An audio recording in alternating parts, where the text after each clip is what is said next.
The Suns have to be the most confusing team in the NBA, right? Like, let's look at it all. Like, they build this uniquely constructed roster with no traditional point guard, but so much offensive firepower. You have Booker, you have Durant, and then you have Beal. So you think at the very minimum, this team is going to be one of the best offenses in the NBA. They might not be able to stop anyone, but they're going to put up a lot of points. And you figure, come crunch time, they have Booker, they have Durant, you have Beal, you have three elite shot makers. They're going to be able to close out tight games. Well, turns out that's not the case. Their offense is good, but their fourth quarter offense is literally the worst in the entire NBA. Their net rating as a whole is the worst in the entire NBA in the fourth quarter. Their net rating is minus 14 in the fourth quarter. The next closest is Miami at minus 7.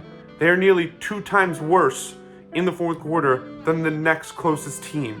I don't understand how that happens. I don't understand how that happens. Again, when you have those elite shot makers, how are you that bad in closing fourth quarters? We thought that, like, at the bare minimum, that would be their thing, and it hasn't so far this season. And you also figure that, hey, because they have so much offense, they don't really have a lot of defensive pieces. They brought in Royce O'Neal, he's been solid, Nurkic, but like for the most part, you figure like defense will not be their strong suit, and yet they are just outside the top 10 in half-court defense.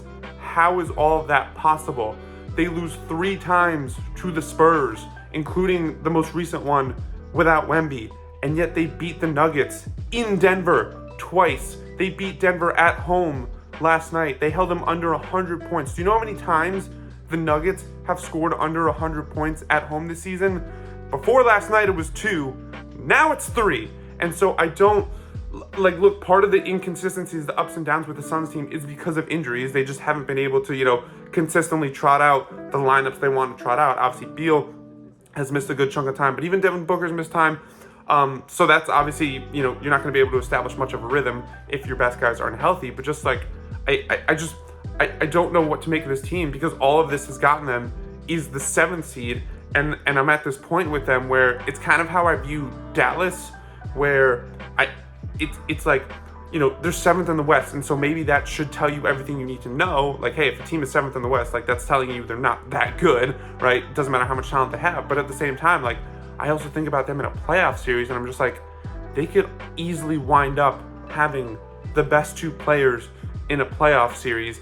And if their guys are hitting their shots, also just have so much offensive firepower, and if by some miracle of God they're able to keep up that great half-court defense, like, I don't know what to make of this team. Someone tell me what to make of this team. It doesn't make any sense. Like, I don't know if there's a team out there that has a higher ceiling and a lower floor than the Suns, where if you told me that, in the first round, like, they just got outclassed by like an OKC or Minnesota that just was able to slow them down on offense, and then they couldn't stop anyone on defense, like just overwhelmed by the size, let's say, of a Minnesota, I'd be like, yeah, that makes sense.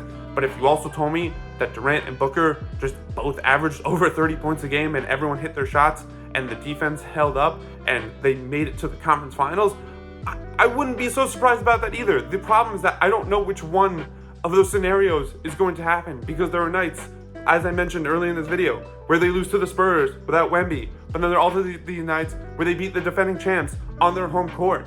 And I don't, like, health is obviously going to be a big factor. Bradley Beal in particular, like, he has to remain healthy. Everyone has to remain healthy. But just like in general, like, I don't know what to make of this team.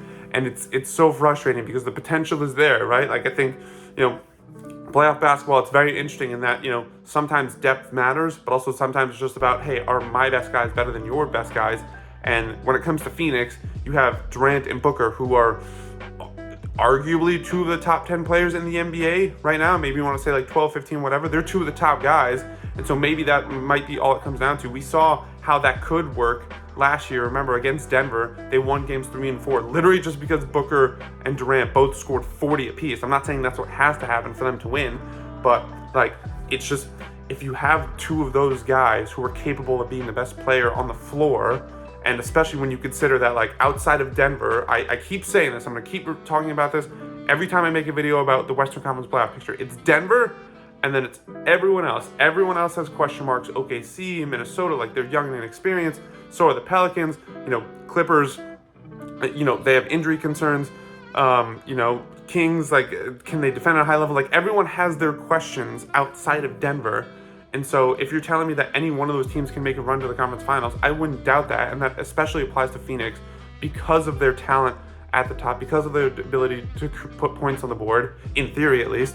And so I'm so intrigued by this team, and it's games like last night where they beat Denver. Granted, the Nuggets didn't have Jamal Murray, but it was still an impressive win where Durant looked like the best player on the floor, couldn't miss, and just I don't know. I guess we'll have to see, because it's ridiculous at this point.